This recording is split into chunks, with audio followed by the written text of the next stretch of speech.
98 años vividos en silencio. 70 años sobre los escenarios más importantes de este país. Una nominación al Oscar que cambió la historia del cine mexicano para siempre. Y al final, una confesión devastadora que nadie esperaba escuchar de él, que necesitaba trabajar no por amor al arte, sino porque el dinero simplemente no alcanzaba. ¿Cómo es posible que el actor más respetado que ha dado México llegara a sus últimos años en esa condición?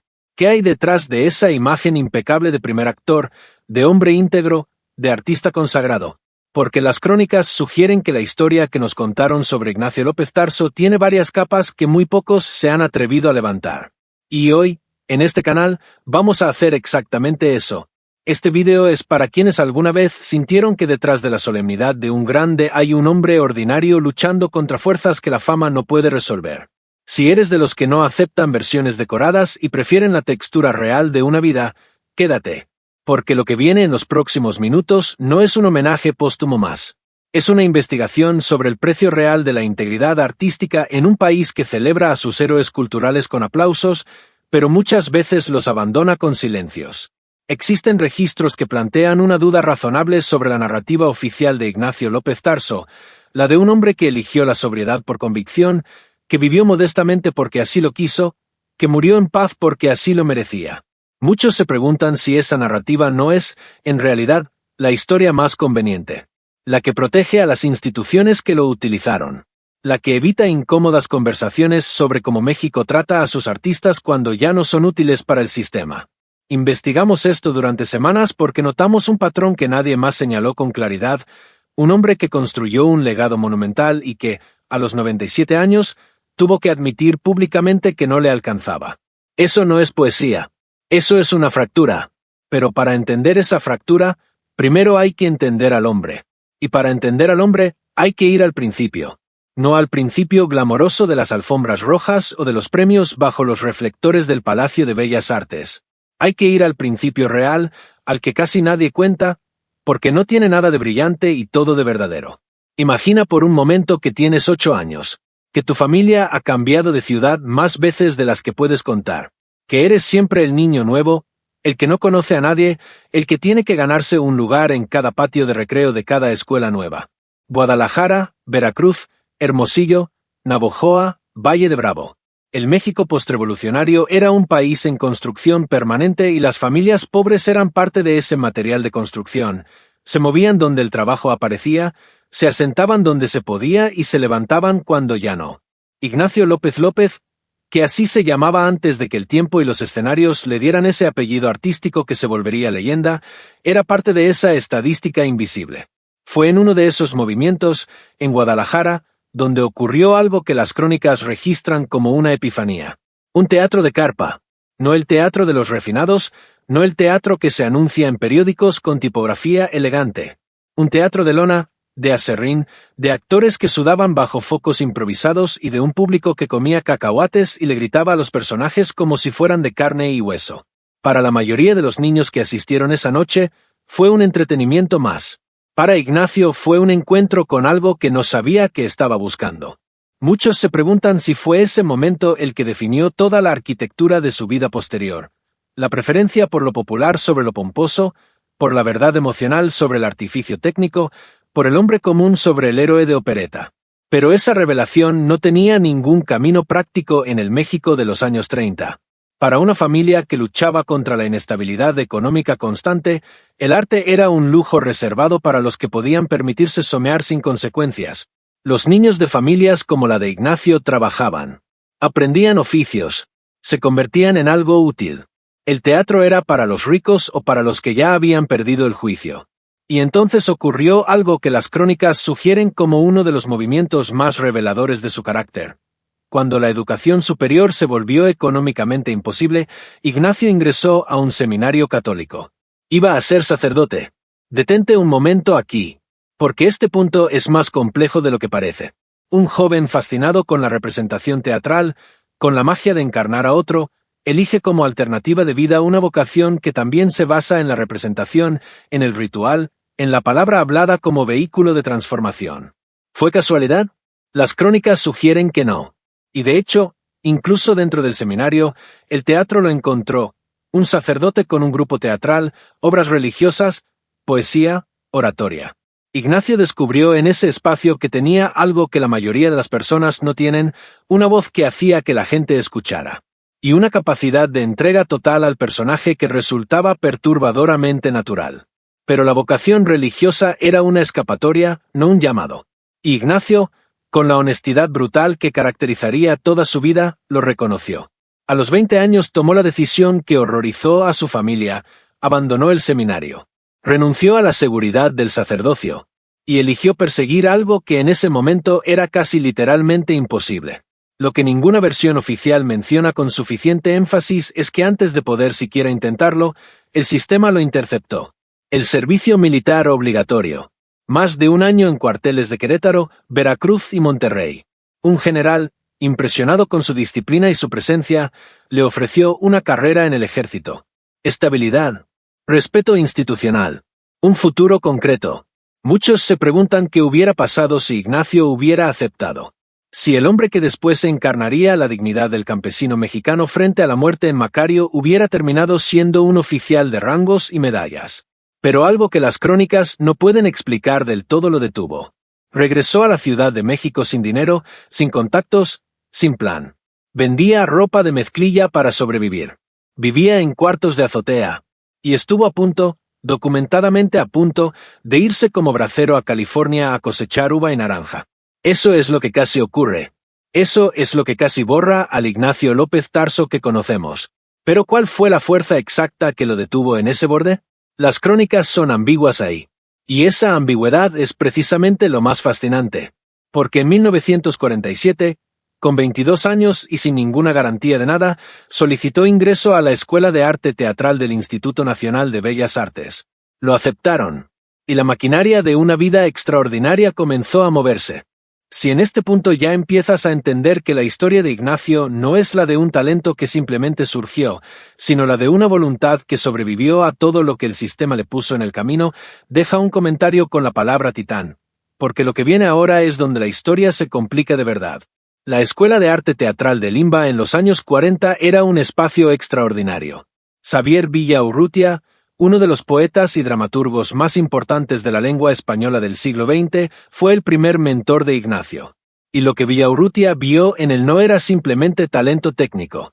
Era algo más difícil de definir. Una seriedad, una profundidad, una capacidad de habitarse a sí mismo completamente antes de habitar a otro. Cuando Villaurrutia murió el 25 de diciembre de 1950, dejó en Ignacio una impronta que las crónicas sugieren fue determinante en su rechazo permanente a la superficialidad comercial del entretenimiento. Después vinieron Salvador Novo, Celestino Gorostiza, André Moreau. Era, objetivamente, una educación de nivel mundial. Su debut profesional llegó en 1951 con la obra nacida ayer de Garson Kanin. Tenía 26 años. Había tardado más de una década desde esa revelación en el Teatro de Carpa de Guadalajara hasta pisar un escenario como actor profesional. Eso también dice algo de él, que no era el tipo de persona que confundía el deseo con la preparación. Durante los años 50, Ignacio construyó una reputación sólida en el teatro clásico. La Celestina, Las Mocedades del Cid, Don Juan Tenorio, Otelo, Edipo Rey, El avaro de Molière. Papeles que exigen una arquitectura interior que la mayoría de los actores de cine comercial de su época simplemente no tenían. Y aquí aparece la primera gran tensión de su historia. Ignacio no era el galán. No era Pedro Infante haciendo suspirar a las mujeres desde la pantalla. No era el tipo de físico que el Star System del cine de oro mexicano fabricaba en serie. Era algo más incómodo, más complejo, más difícil de vender. Era un actor de verdad. Y los actores de verdad, en los sistemas de entretenimiento industrial, muchas veces son los menos rentables. Su debut en cine fue en 1954 con un papel secundario casi invisible. Las crónicas sugieren que Ignacio entendió desde el principio que el cine podía amplificar su alcance, pero que había una trampa en esa amplificación. El cine comercial mexicano de los años 50 necesitaba tipos, no intérpretes. Necesitaba actores que fueran reconocibles a los 3 segundos de aparecer en pantalla. Ignacio no era un tipo. Era un hombre en construcción permanente. Y eso lo hacía, paradójicamente, más difícil de vender y más imposible de olvidar. Pero entonces llegó 1960. Y con ese año llegó la película que lo cambiaría todo. No solo para Ignacio, para el cine mexicano completo. Roberto Gabaldón buscaba algo específico para Macario. Buscaba al actor capaz de encarnar a un hombre tan ordinario que resultara universal. Un leñador pobre, obsesionado con el hambre y con una idea de justicia tan simple que se volvía filosófica. Un hombre que comparte su comida con quien nadie compartiría la suya. Las crónicas documentan que Gabaldón vio a Ignacio en el teatro y supo en ese momento que había encontrado lo que buscaba. No en un casting con cientos de candidatos, en un escenario, en el acto mismo de ser otro siendo completamente el mismo. Macario se filmó en 1959 con una fotografía de Gabriel Figueroa que compitió honestamente con lo mejor que Europa producía en ese momento. Era cine de ideas en un contexto que vendía melodramas y comedias rancheras. Era una película sobre el hambre, la muerte y la dignidad humana, filmada en un país donde esos temas no eran abstractos sino cotidianos. La actuación de Ignacio fue algo que los manuales de interpretación cinematográfica todavía utilizan como referencia: hambre física real transmitida a través de los ojos, desesperación espiritual que no pide lástima, dignidad de hombre común enfrentando fuerzas que lo superan sin doblar la cabeza. Y entonces ocurrió lo que nadie esperaba. En 1961, Macario se convirtió en la primera película mexicana nominada al Oscar como mejor película extranjera. La nominación no la ganó. Ese año la historia premió a Ingmar Bergman. Pero el hecho histórico quedó grabado en piedra. El cine mexicano, con Ignacio López Tarso como su rostro, había llegado a la conversación más importante del cine mundial. El premio Golden Gate del Festival Internacional de Cine de San Francisco como mejor actor. El Ariel. Una consagración en toda regla. De un día para otro, el hombre que había estado a punto de cosechar uva en California era el actor más respetado de México. Pero aquí, precisamente aquí, es donde las crónicas empiezan a plantear una duda razonable. Porque mientras el reconocimiento llegaba en forma de premios y nominaciones históricas, el sistema económico que rodeaba a Ignacio no cambió de manera proporcional. Y esa desproporción entre el valor cultural de un artista y su compensación económica real es el hilo que, si se tira con cuidado, revela algo mucho más incómodo sobre cómo funcionan los sistemas culturales en México. Si ya estás empezando a ver el patrón, suscríbete al canal ahora mismo, porque lo que viene en los próximos minutos es donde la historia de Ignacio deja de ser inspiradora y empieza a ser perturbadora. Calculemos, no en términos abstractos de vivió modestamente y fue feliz. Calculemos con números reales porque los números no mienten aunque las narrativas oficiales a veces sí lo hagan. En los años 60, después del éxito de Macario, Ignacio cobraba entre 25,000 y 45,000 pesos por producción cinematográfica. Sus contemporáneos del Star System comercial, como Pedro Armendáriz, llegaban a 50,000 pesos en México y hasta $50,000 en Hollywood.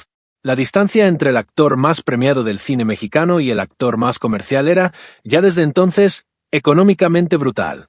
El teatro, que era su verdadero hogar artístico, pagaba entre 800 y 1,500 pesos por función. Una temporada completa de 12 semanas con 4 funciones semanales generaba entre 38,000 y 72,000 pesos. Y eso era lo que pagaba el Palacio de Bellas Artes, la institución cultural más importante del país. Las crónicas sugieren que Ignacio nunca se quejó públicamente de esos números, que los aceptó como parte del contrato implícito entre el artista y su vocación. Pero muchos se preguntan si esa aceptación silenciosa no fue también, en algún sentido, una forma de complicidad con un sistema que históricamente ha subvalorado económicamente a sus creadores más serios. La televisión apareció como una tercera fuente de ingresos a partir de los años 60. Más de 35 telenovelas y series durante su carrera. En los años 60, las telenovelas pagaban entre 5,000 y 12,000 pesos por capítulo a los actores principales. Una telenovela de 120 capítulos podía generar casi 1,000,000 de pesos. Esos son los números que hacen que la narrativa de Vivió con Dignidad sea técnicamente verdadera. Pero hay otra forma de leer esos números, que durante décadas, el actor más respetado de México tuvo que trabajar simultáneamente en 3 industrias completamente diferentes para construir una estabilidad financiera que, al final de su vida, de todas formas resultó insuficiente. La casa donde vivió durante décadas era modesta. Una planta, aproximadamente 180 metros cuadrados, en una colonia de clase media profesional. No Polanco, no Lomas de Chapultepec, el mismo barrio donde vivían doctores y profesores universitarios. La compró en los años 60 con un enganche del 40% que había ahorrado metódicamente y la pagó con una hipoteca que liquidó en menos de 10 años. Esa disciplina financiera, esa capacidad de planificar a largo plazo sin la red de seguridad que tienen los artistas en otros sistemas, dice mucho sobre el hombre. Pero también dice mucho sobre el sistema que lo obligaba a ser su propio administrador de riesgos, su propio fondo de pensiones, su propio seguro de vida. Sus automóviles son, en este análisis, casi una metáfora demasiado perfecta. Sedanes mexicanos de clase media en los 60 y 70. Un Volkswagen sedán en los 80. Un Nissan que sus hijos le compraron cuando ya no podía elegir él mismo. Mientras Pedro Armendáriz llegaba a las filmaciones en Cadillacs que eran declaraciones públicas de poder, Ignacio llegaba en lo que tenía, saludaba a todos con la misma cortesía y se dirigía al trabajo. El automóvil era irrelevante. El trabajo era lo importante. Esa frase suena noble en un homenaje póstumo. Pero hay que preguntarse también si no era, en parte, la racionalización de alguien que había aprendido a encontrar dignidad en la escasez porque la abundancia nunca estuvo realmente disponible. Entre 1986 y 1990, Ignacio asumió la Secretaría General de la Asociación Nacional de Actores. Las crónicas documentan que trabajó genuinamente por mejorar las condiciones laborales de los actores de teatro, los más desprotegidos del sistema. Que fue un cargo de servicio, no de enriquecimiento personal. Pero también hay que señalar que fue precisamente en esos años cuando su perfil institucional se consolidó de una manera que la simple actuación no habría generado. Conexiones, influencia, presencia en espacios de decisión política y cultural. Y de hecho, entre 1988 y 1991, Ignacio fue diputado federal por el Distrito Federal. Comisión de Radio, Televisión y Cinematografía. Un salario mensual de aproximadamente 25,000 pesos de aquella época. Un puesto que, las crónicas sugieren, utilizó para defender genuinamente los intereses del sector artístico. Pero aquí aparece una pregunta que muchos no se han hecho. ¿Qué significa que el actor más respetado de México necesitara convertirse en político para alcanzar una estabilidad económica que su carrera artística, por sí sola, no le garantizaba? ¿Qué nos dice eso sobre el sistema cultural que México construyó? ¿Y por qué esa pregunta no aparece en los homenajes oficiales? Porque la narrativa oficial de Ignacio López Tarso es impecable, hombre austero por convicción, artista íntegro por vocación, figura discreta por carácter. Todo eso es verdad. Pero las crónicas también registran otra cosa que la narrativa oficial tiende a minimizar, que esa austeridad no siempre fue completamente elegida, que esa discreción tenía también la textura de quien aprendió a no pedir lo que el sistema nunca iba a dar de todas formas. Si esto que estás escuchando te parece una lectura injusta de la vida de un hombre que eligió libremente su camino, deja un sí en los comentarios. Y si te parece que hay algo aquí que merece seguir siendo investigado, deja un no. Porque lo que viene ahora es el capítulo más difícil de toda esta historia. Los últimos años de Ignacio López Tarso son, en muchos sentidos, el capítulo más cinematográfico y el más perturbador de su vida. No porque haya en ellos escándalos ni revelaciones de carácter moral, sino porque revelan, con una claridad casi cruel, las consecuencias reales de una vida construida sobre la integridad artística en un sistema que no tiene mecanismos robustos para proteger a sus creadores cuando envejecen. Durante la pandemia de 2020, con 95 años, Ignacio aprendió a hacer teatro por streaming. Obras transmitidas digitalmente.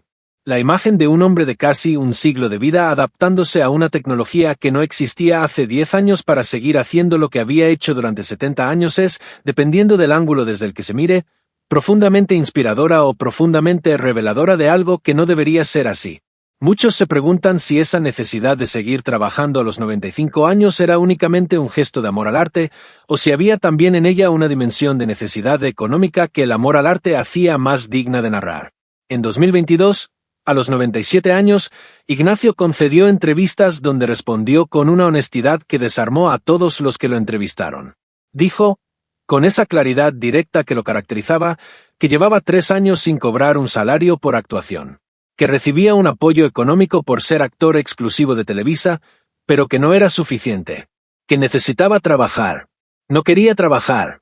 Necesitaba. Esa distinción de una sola palabra es una de las declaraciones más reveladoras que un artista mexicano ha hecho en décadas.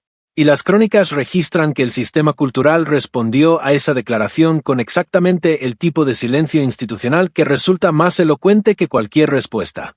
70 años de trabajo, más de 100 obras de teatro, más de 100 producciones en cine y televisión. La primera nominación al Oscar de la historia del cine mexicano. Premios internacionales, el Ariel de Oro por trayectoria, la Medalla de Bellas Artes, el Premio Nacional de Ciencias y Artes en 2015. Un doctorado honoris causa, el título de primer actor, que no se compra ni se negocia sino que se gana con décadas de excelencia. Y después de todo eso, a los 97 años, decirle a México que el dinero no alcanzaba. Existen registros que plantean una duda razonable sobre si la figura pública de Ignacio López Tarso fue también, en algún sentido, funcional para un sistema que necesitaba un símbolo de austeridad virtuosa. Un actor que demostrara que se puede ser extraordinario y vivir modestamente. Un hombre que hiciera que la subvaloración económica del artista serio pareciera una elección filosófica en lugar de una falla estructural del sistema. No hay manera de afirmar eso con certeza. Pero muchos se preguntan si la celebración póstuma de su sobriedad ejemplar no es también, inadvertidamente, una forma de normalizar condiciones que no deberían ser normales. Porque hay que hablar también del trabajo real. Porque si hay algo que las crónicas registran sin ambigüedad posible es que Ignacio López Tarso fue, objetivamente, uno de los actores más extraordinarios que la lengua española ha producido en el siglo XX. Macario sigue siendo estudiada en escuelas de cine de todo el mundo hispanohablante como un ejemplo de actuación que trasciende el tiempo. La forma en que Ignacio transmitió el hambre física sin caricaturizarla, la manera en que su rostro comunicaba la negociación moral de un hombre que tiene que elegir entre su familia y su orgullo, la dignidad absoluta de un personaje que no pide compasión sino que la genera en el espectador como resultado natural de su humanidad total, eso no es técnica. Eso es algo que no puede enseñarse en ninguna escuela y que solo existe en ciertas personas en ciertos momentos. Rosa Blanca, filmada en 1961, fue censurada durante más de una década por su contenido político. Un campesino veracruzano que descubre petróleo en su tierra y enfrenta a las corporaciones que quieren despojarlo. Las crónicas sugieren que la película era demasiado verdadera para los intereses de quienes tenían el poder de decidir qué se proyectaba y qué no. Y que Ignacio la hizo de todas formas. Que ganó el Ariel por ella de todas formas. Y que la censura no cambió su postura sobre qué tipo de historias valía la pena contar. Otro Golden Gate en San Francisco por El hombre de papel en 1963. El gallo de oro en 1964, basado en Juan Rulfo y dirigido de nuevo por Gabaldón. La vida inútil de Pito Pérez en 1970. El profeta Mimí en 1973, donde se adentró en un territorio psicológico oscuro que la mayoría de los actores de su generación habrían evitado. Y el teatro. 70 años de teatro. Su Don Juan Tenorio era, según todas las crónicas disponibles, una experiencia que quienes la vivieron no olvidaron nunca. No porque Ignacio fuera un Don Juan físicamente prototípico, sino porque entendía al personaje desde adentro, desde la filosofía del deseo y sus consecuencias, desde la lógica interna de un hombre que vive como si la muerte no existiera y que después tiene que enfrentarla de frente. Cada vez que decía las primeras palabras del monólogo más famoso del teatro español, el público sabía que estaba ante algo que no se enseña. Se es o no se es. Y él era. Su Cirano era capaz de hacer llorar a personas que no sabían que iban al teatro a llorar. Su Otelo era físicamente desconcertante, un hombre que no parece un guerrero destruyendo a todo lo que ama precisamente porque lo ama demasiado y con los instrumentos equivocados. Su Avaro de Molière era simultáneamente cómico y trágico, lo cual es la combinación más difícil que existe en la interpretación teatral porque requiere que el actor habite dos registros opuestos al mismo tiempo sin que ninguno cancele al otro. Más de 100 obras de teatro durante 70 años. Nunca llegó tarde a un ensayo. Nunca llegó sin haber estudiado el texto. Nunca faltó a una función. Trataba al tramoyista con el mismo respeto que al director. Era, según todos los testimonios disponibles, la definición viva del profesionalismo absoluto. Y esa constancia, ese brillo sostenido durante 7 décadas que no tuvo los picos incandescentes de las megaestrellas pero tampoco tuvo las caídas, es quizás la parte más difícil de replicar de toda su existencia. El 11 de marzo de 2023, Ignacio López Tarso fue llevado de urgencia al hospital con una neumonía que se complicó con una oclusión intestinal. Su cuerpo, que había resistido 98 años de trabajo constante, de disciplina improbable, De inviernos en escenarios mal calefaccionados y veranos en filmaciones bajo el sol, finalmente llegó a su límite. Y el 11 de marzo de 2023, en el Hospital Médica Roma de la Ciudad de México, el último gran titán del teatro mexicano se fue. Al día siguiente, el 12 de marzo, su cuerpo fue llevado al Palacio de Bellas Artes. Las mismas puertas que había cruzado como estudiante en 1947. Las mismas puertas que había cruzado como debutante en 1951. Las mismas puertas por las que había entrado y salido durante 70 años como el actor más respetado de México. Esta vez fue la última. Miles de personas hicieron fila. Actores, directores, estudiantes de arte dramático, gente que había visto Macario hace más de 60 años y que guardaba esa imagen en algún lugar preciso de su memoria. Todos sabían que algo que no se puede reemplazar acababa de desaparecer. 29, 30. No hay tumba monumental. No hay mausoleo. Sus restos fueron cremados y entregados a su familia. Que la despedida más grande de su vida haya ocurrido en el mismo edificio donde comenzó todo, con las mismas puertas como testigos mudos de 70 años de ida y vuelta, tiene algo que ningún guionista hubiera podido inventar sin que pareciera demasiado. La realidad, en el caso de Ignacio López Tarso, fue siempre más cinematográfica que cualquier ficción. Pero hay una última capa en esta historia. La más difícil de articular y quizás la más importante de todas. Porque Ignacio López Tarso dejó algo que va más allá de las películas y las obras de teatro y los premios y los archivos de hemeroteca. Dejó una pregunta que México todavía no ha respondido con honestidad. ¿Qué significa celebrar a un artista con homenajes póstumos en el mismo edificio donde trabajó por casi nada durante décadas?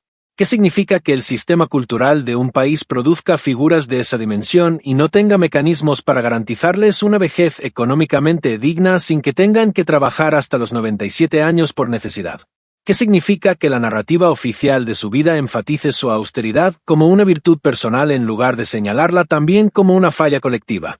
Las crónicas no tienen respuestas definitivas para esas preguntas, pero el hecho de que puedan hacerse es, en sí mismo, parte del legado de Ignacio López Tarso. Porque él nunca habló de eso con amargura. Esa quizás es la parte más difícil de procesar para quienes lo amaron y quienes lo estudian ahora, que un hombre que tuvo todos los elementos para la indignación eligió consistentemente la dignidad. Que nunca usó su enorme prestigio institucional para hacer reclamos que hubieran sido completamente justificados. Que siguió trabajando, siguió entregándose, siguió cruzando esas puertas del Palacio de Bellas Artes con la misma seriedad silenciosa del primer día. Muchos se preguntan si eso lo hace más grande. Otros se preguntan si eso lo hace más trágico. Y tal vez la respuesta honesta es que lo hace las dos cosas al mismo tiempo. Como su Avaro de Molière. Como su Otelo. Como todos los grandes personajes que habitó durante 7 décadas, complejo, contradictorio, imposible de reducir a una sola lectura. Completamente, irremediablemente humano. La verdadera riqueza de Ignacio López Tarso no estaba donde los homenajes oficiales buscan medirla. No estaba en los pesos ahorrados ni en los metros cuadrados de su casa ni en el modelo del automóvil que manejaba. Estaba en algo mucho más difícil de cuantificar. En la capacidad de haber permanecido fiel a una idea de lo que significa hacer bien el trabajo durante 70 años sin importar lo que el sistema ofreciera o dejara de ofrecer a cambio. En haber demostrado que la integridad artística no es una postura romántica sino una decisión cotidiana que se toma una y otra vez, en cada ensayo, en cada función, en cada guión estudiado a los 90 años en un departamento de 100 metros cuadrados en la Ciudad de México. Eso no es poesía. Eso es disciplina. Y la disciplina, a diferencia de la fama, no se construye de golpe ni se destruye de golpe. Se construye todos los días. Se destruye si un solo día decides que ya no vale la pena. Ignacio López Tarso nunca tuvo ese día. Y eso, más que cualquier premio o nominación o récord histórico, es lo que hace que su historia sea imposible de olvidar y urgente de contar bien. Si esta historia te movió algo por dentro, si sientes que hay preguntas sobre nuestros artistas y nuestros sistemas culturales que merecen seguir siendo hechas, comparte este video con alguien que lo necesite ver. Y cuéntanos en los comentarios, ¿cuál es la película o la obra de Ignacio que más te marcó? ¿O cuál crees que es la pregunta más incómoda que su historia nos deja pendiente? Aquí estamos para leerlos y para seguir investigando. Porque los grandes artistas merecen que sus historias se cuenten completas. No solo las partes que resultan convenientes. Pero hay algo que no dijimos. algo que las crónicas mencionan de manera tangencial, casi como si incomodara nombrarlo directamente. Y es esto: Ignacio López Tarso no fue el único. No fue una excepción trágica en un sistema que por lo demás funciona bien. Fue el caso más visible, el más documentado, el más difícil de ignorar precisamente porque su prestigio era tan alto que resultaba imposible voltear la cara. Pero detrás de él había decenas, quizás centenas, de actores y actrices de teatro mexicano que vivieron y murieron en condiciones económicas que ningún sistema cultural serio debería considerar aceptables. La diferencia es que a ellos nadie les hizo homenajes en el Palacio de Bellas Artes. Nadie filmó documentales sobre su austeridad virtuosa. Nadie convirtió su precariedad en narrativa inspiracional. Simplemente desaparecieron. Y esa diferencia entre los que desaparecen con homenaje y los que desaparecen en silencio es, quizás, la radiografía más honesta de cómo un país valora realmente a sus creadores. Para entender por qué Ignacio llegó a los 97 años diciendo que el dinero no alcanzaba, hay que entender cómo funciona el sistema de derechos de autor y repetición en México. Las crónicas documentan que durante los años 2000 y hasta su desenlace en 2023, Ignacio recibía entre 15,000 y 40,000 pesos mensuales por concepto de regalías de repetición de sus películas y telenovelas antiguas. Eso es lo que genera una carrera de 70 años de trabajo cinematográfico y televisivo cuando el sistema de gestión colectiva no ha evolucionado al mismo ritmo que las plataformas de distribución. Macario se ha transmitido en televisión abierta, en televisión de paga, en plataformas de streaming, en festivales de cine, en retrospectivas universitarias, en archivos digitales de todo el mundo hispanohablante. Cada vez que esa película se proyecta en cualquier contexto, genera valor económico para alguien. Las crónicas plantean una duda razonable sobre si ese valor económico llegaba de manera justa y proporcional al hombre cuya actuación era la razón principal por la que esa película seguía siendo proyectada 60 años después. La Asociación Nacional de Actores, de la que Ignacio fue secretario general entre 1986 y 1990, gestionaba esos pagos. Y aquí hay una ironía que las crónicas no suelen señalar con suficiente claridad. Ignacio dedicó 4 años de su vida a trabajar por mejorar las condiciones laborales de los actores mexicanos desde una posición de poder institucional. Negoció, presionó, construyó estructuras que beneficiaron a otros. Y décadas después, fue uno de los actores más emblemáticos que esas mismas estructuras no protegieron de manera suficiente en la vejez. No hay en eso ninguna contradicción moral sobre su persona.